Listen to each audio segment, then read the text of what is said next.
മുടിയുടെ പേരിൽ ഒരു തർക്കം. ഈ തിരുമുടി സൂക്ഷിക്കുന്നതിനു വേണ്ടി കാന്തപുരം AP അബൂബക്കർ മുസ്ലിയാരുടെ നേതൃത്വത്തിൽ 40 കോടി രൂപ ചെലവിൽ ഒരു പള്ളി പണിയാൻ പോവുകയാണ്. ഇത് പ്രവാചകന്റെ പേരിലുള്ള ചൂഷണവും അന്ധവിശ്വാസവുമാണെന്ന് എതിരാളികൾ വിമർശിക്കുന്നു. പല വിഷയങ്ങളിലും മുസ്ലിം സമുദായത്തിൽ മുമ്പ് വിവാദങ്ങളും വിമർശനങ്ങളും ഉണ്ടായിട്ടുണ്ട്. ചില വിവാദങ്ങൾ ഏറ്റെടുത്ത് സംഘടനകൾ പരസ്പരം വാദപ്രതിവാദങ്ങൾ നടത്തുകയും ചെയ്തിട്ടുണ്ട്. ഇതിനിടയിലേക്കാണ് ഇപ്പോഴത്തെ ഈ പുതിയ വിവാദം കടന്നുവന്നിട്ടുള്ളത്. ഇത് പ്രവാചകനുമായി നേരിട്ട് ബന്ധപ്പെട്ട കാര്യമായതിനാൽ തന്നെ വിവാദവും ഏറെ കൊഴുത്തിരിക്കുന്നു. അതും പ്രവാചകന്റെ തിരുകേശവുമായി ബന്ധപ്പെട്ടത്. വിദേശത്തു നിന്ന് ലഭിച്ചതും പ്രവാചകന്റെ നിന്ന് അവകാശപ്പെട്ടതുമായ തിരുകേശം കാന്തപുരം AP അബൂബക്കർ മുസ്ലിയാർ കാരന്തൂർ മർക്കസിൽ സൂക്ഷിക്കുകയും പ്രദർശിപ്പിക്കുകയും ചെയ്തതോടെയാണ് വിവാദവും തുടങ്ങിയത്. മാധ്യമപ്രവർത്തകനായ O. അബ്ദുള്ളയാണ് വിഷയത്തിൽ ആദ്യം ഇടപെട്ടത്. തിരുകേശമെന്ന അവകാശവാദത്തെയും അതിന്റെ പ്രദർശനത്തെയും അദ്ദേഹം രൂക്ഷമായി വിമർശിച്ച് ലേഖനമെഴുതി. പ്രവാചകനെ മറ്റാരെക്കാളും അധികം അവനവനേക്കാൾ അധികം സ്നേഹിക്കണമെന്നതാണ് ഇസ്ലാം മതത്തിന്റെ പ്രാഥമികമായ പാഠമാണ്. പക്ഷെ ആ സ്നേഹിക്കുക എന്ന് പറയുന്നതിനർത്ഥം പ്രവാചകന്റെ കാൽപ്പാടുകളെ പിന്തുടരുകയും അദ്ദേഹത്തിന്റെ പ്രതിനിധാനത്തിനനുസരിച്ച് ജീവിതം നയിക്കുകയും അദ്ദേഹത്തിന്റെ ദൌത്യത്തെ ലോക തലമുറകൾക്ക് പരിചയപ്പെടുത്തുകയും അതനുസരിച്ച് സ്വന്തം ജീവിതം രൂപപ്പെടുത്തുകയും ചെയ്യുക എന്നതാണ്. അല്ലാതെ ഈ പ്രവാചകന്റെ മഹത്വം എന്ന് പറയുന്നത് അദ്ദേഹത്തിന്റെ ശരീരത്തിന്റെ പറയുന്ന ബോഡി വേസ്റ്റ് എന്ന് പറയുന്നത്, ഞാൻ ആ വാക്ക് പറഞ്ഞതിനെ എന്നെ പറ്റിയുള്ള ഏറ്റവും വലിയ ആരോപണം, അതിനെ മറ്റു മനുഷ്യരിൽ നിന്ന് വ്യത്യസ്തമായി കണ്ടുകൊണ്ട് അത് വിശുദ്ധമാണ് എന്ന രീതിയിൽ അതെടുത്ത് സൂക്ഷിക്കുകയും അത് വെള്ളത്തിലിട്ട് കുടിക്കുകയും അത് കുടിച്ചിട്ടുണ്ടെങ്കിൽ മനുഷ്യന്റെ എല്ലാ രോഗങ്ങളും മാറുമെന്ന് പറയുകയൊക്കെ ചെയ്യുന്ന ഒരു തരം പൗരോഹിത്യത്തിന്റെ കടന്നുകയറ്റം. ഇപ്പൊ ഇസ്ലാം പ്രവാചകന് വെളിപ്പെട്ട ഇസ്ലാമിക പ്രമാണ ഗ്രന്ഥമായ വിശുദ്ധ ഖുർആൻ അനുസരിച്ച് പൗരോഹിത്യം എന്ന് പറയുന്നത് ഏറ്റവും ശപിക്കപ്പെട്ട ഒന്നാണ്. ലേഖനം എഴുതിയതിനെ തുടർന്ന് O. അബ്ദുള്ളയ്ക്ക് നേരെ ഭീഷണിയുണ്ടായി. ഭീഷണിക്ക് വഴങ്ങാതെ നിലപാടിൽ അദ്ദേഹം ഉറച്ചുനിന്നതോടെ വിവാദത്തിന് ചൂടുപിടിച്ചു. ഞാൻ പറഞ്ഞതിൽ ഞാൻ ഉറച്ചു നിൽക്കുന്നു. അതിൽ എന്റെ വള്ളിപ്പുള്ളി വിസർഗം വ്യത്യാസമില്ല. ഞാൻ അതിൽ തന്നെ തുടരും. കാരണം 2 കൈകൾ വെട്ടിമാറ്റുക എന്നത് ഒരു പ്രശ്നമായി തോന്നുന്നില്ല. കാരണം അത്രയും നീചമായ ഒരു സംഭവത്തിനെതിരെ യഥാർത്ഥത്തിൽ ഇദ്ദേഹം ശ്രമിച്ചുകൊണ്ടിരിക്കുന്നത് ഈ മുടിയിലൂടെ വമ്പിച്ച ജനശേഖരണം, അതുപോലെ തന്നെ അദ്ദേഹം പിന്നീട് ഉണ്ടാക്കുന്ന പോകുന്ന ഒരു 40 കോടിയുടെ പള്ളി, ആ പള്ളിയിൽ ഇദ്ദേഹത്തിന്റെ കൂടി ഒരു അന്ത്യവിശ്രമ കേന്ദ്രമാക്കി മാറ്റിയെടുത്ത് അവിടെ വലിയ ഈ കേരളത്തിൽ നമുക്ക് പരിചയമില്ലാത്ത രീതിയിൽ വലിയൊരു ദർഗയോ അതുപോലത്തെ സ്ഥാപിച്ചിട്ട് ഇവിടെ ഒരു തീർത്ഥാടന കേന്ദ്രമാക്കി മാറ്റാണ്. ഇത് പൗരോഹിത്യം ഏത് കാലത്തും പ്രയോഗിച്ചിട്ടുള്ളതാണ്. യഥാർത്ഥമായ വിശ്വാസത്തിൽ നിന്ന് ആളുകൾ അകറ്റിക്കൊണ്ടുവന്ന് ഇത്തരത്തിലുള്ളതായ കാട്ടിക്കൂട്ടലുകൾ അദ്ദേഹം വിദ്യാഭ്യാസ രംഗത്തും മറ്റു രംഗത്തൊക്കെ ഫലപ്രദമായി പലതും ചെയ്യുന്നുണ്ട്. അതിനൊക്കെ നമ്മൾ അനുകൂലിക്കുന്നു.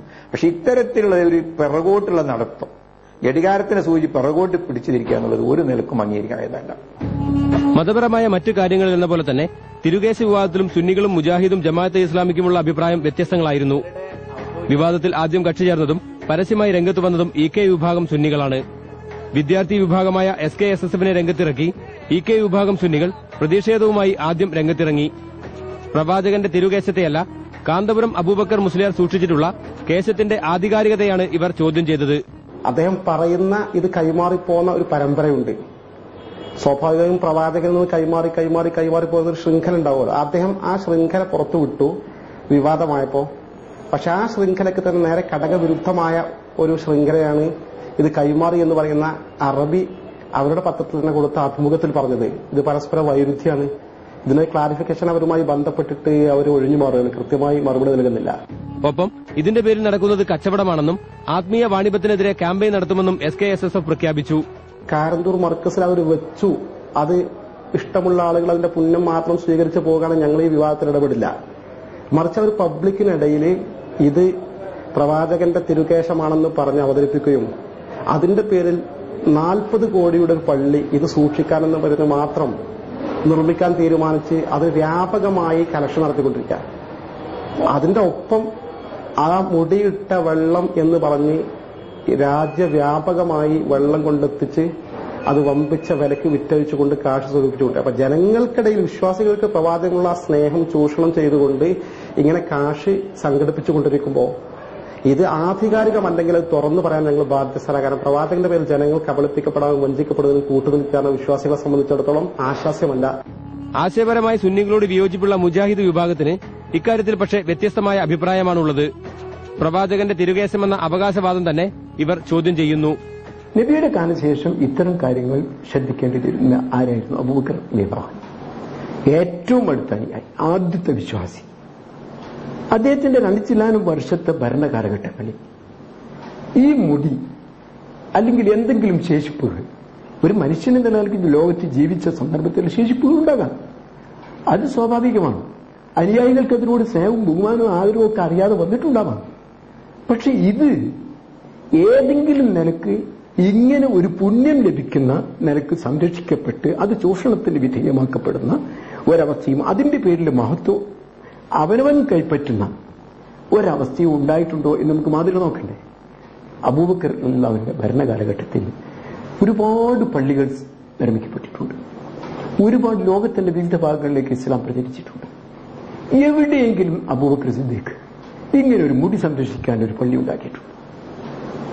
അങ്ങനെ ഈ മുടി വിതരണം ചെയ്തിരുന്നുവെങ്കിൽ, ഇങ്ങനെ മുടി എല്ലാവർക്കും കൊടുത്ത് ഇതിന്റെ പുണ്യവുമായി നിങ്ങൾ തലമുറകളായി ജീവിച്ചുകൊള്ളുക എന്ന് പറഞ്ഞിരുന്നുവെങ്കിൽ അതിന്റെ ആദ്യത്തെ സൂക്ഷിപ്പുകാർ ഇവരായിരുന്നു ആകുമായിരുന്നില്ലേ? അന്ധവിശ്വാസവും അനാചാരവും കൊണ്ടുവരാനാണ് കാന്തപുരം AP അബൂബക്കർ മുസ്ലിയാർ ശ്രമിക്കുന്നതെന്നാണ് ഇവരുടെ പരാതി.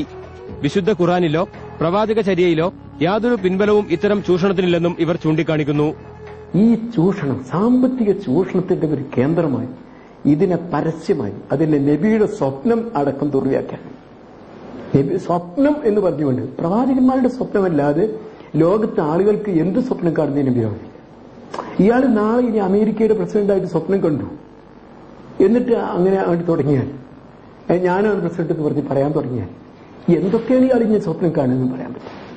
സ്വപ്നത്തിന്റെ അംഗീകാരം കിട്ടാൻ വേണ്ടിയാണ് കാത്തു നിന്നതെന്നാണ് പറയുന്നത്. തിരുകേശത്തിനൊപ്പം ഇത് സൂക്ഷിക്കാനെന്ന പേരിൽ ഉണ്ടാക്കാൻ നിശ്ചയിച്ചിട്ടുള്ള പള്ളിയും വിവാദത്തിലായിട്ടുണ്ട്. 40 കോടി രൂപ ചെലവിൽ ഏക്കർ കണക്കിന് സ്ഥലത്തായാണ് പള്ളി നിർമ്മിക്കാൻ ഉദ്ദേശിക്കുന്നത്.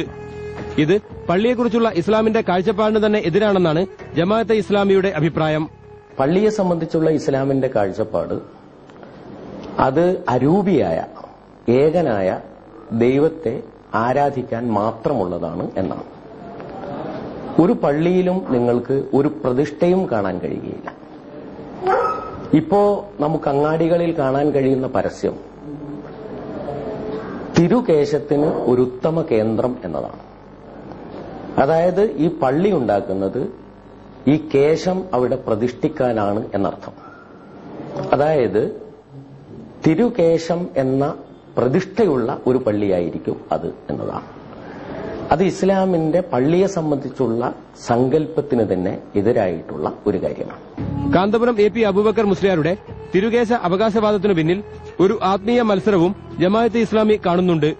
ഇപ്പോ കേരള മുസ്ലിങ്ങൾക്കിടയിൽ ആത്മീയ നേതാവായി ആദരിക്കപ്പെടുന്നത് പാണക്കാട്ട് തങ്ങളാണ്. പാണക്കാട്ട് തങ്ങൾ പ്രവാചകന്റെ എത്രയോ തലമുറയിൽപ്പെട്ട ഒരാളാണ്. പ്രവാചകനുമായി അദ്ദേഹത്തിന് കുടുംബബന്ധമുണ്ട് എന്നാണ് പറയുന്നത്. എന്നാൽ ആ കുടുംബബന്ധത്തെക്കാൾ പ്രധാനമായ ബന്ധം പ്രവാചകനുമായി തനിക്കുണ്ട് എന്ന് വരുത്തി തീർക്കാനുള്ള ശ്രമമുണ്ടോ എന്ന് നാം സംശയിക്കേണ്ടിയിരിക്കുന്നു. പ്രവാചകനെ ധാരാളമായി സ്വപ്നം കാണാറുണ്ട്. പ്രവാചകൻ തന്നെ വന്നു പറഞ്ഞതാണ് ഈ കേശം ഇങ്ങോട്ട് കൈമാറിയ വ്യക്തിയോട് അങ്ങനെ ഇദ്ദേഹത്തിന് കൈമാറണം എന്ന്. അങ്ങനെ പ്രവാചകനുമായി കൂടുതൽ ഒരു ബന്ധം സ്ഥാപിക്കാനും ആ ബന്ധത്തിന്റെ ബലത്തിൽ കേരളീയ മുസ്ലിങ്ങളിലേക്ക് കടന്നു ചെല്ലാനുമുള്ള ഒരു ശ്രമമാണ് എന്നും നാം വിചാരിക്കേണ്ടിയിരിക്കുന്നു. കാന്തപുരം AP അബൂബക്കർ മുസ്ലിയാരെ ചുറ്റിപ്പറ്റിയാണ് തിരുകേശ വിവാദമെങ്കിലും ഇക്കാര്യത്തിൽ പ്രതികരിക്കേണ്ടതില്ലെന്ന നിലപാടിലാണ് അദ്ദേഹവും AP വിഭാഗം സുന്നികളും. EK വിഭാഗം സുന്നികളുടെയും മറ്റ് സംഘടനകളുടെയും ആരോപണങ്ങളെല്ലാം അടിസ്ഥാനരഹിതമാണെന്ന് പറയുമ്പോഴും ഇക്കാര്യത്തിൽ പക്ഷേ പരസ്യമായ പ്രതികരണത്തിന് ഇവർ തയ്യാറല്ല. AP വിഭാഗം സുന്നികൾ പ്രതികരിക്കാൻ തയ്യാറല്ലെങ്കിലും വിവാദം ഏറ്റെടുത്ത് സമുദായത്തിൽ ശക്തമായ ബോധവൽക്കരണ ക്യാമ്പയിനുമായി ഇറങ്ങാൻ തന്നെയാണ് EK വിഭാഗം സുന്നികൾ തീരുമാനിച്ചിട്ടുള്ളത്. മറ്റ് സംഘടനകൾ പക്ഷേ ഇത് സുന്നികളിലെ തർക്കമായി മാത്രമാണ് ഇപ്പോൾ കാണുന്നത്. അതുകൊണ്ട് തന്നെ ഒറ്റപ്പെട്ട അഭിപ്രായ പ്രകടനങ്ങൾക്കുമപ്പുറം പരസ്യമായി രംഗത്തിറങ്ങാൻ അവരും തയ്യാറല്ല.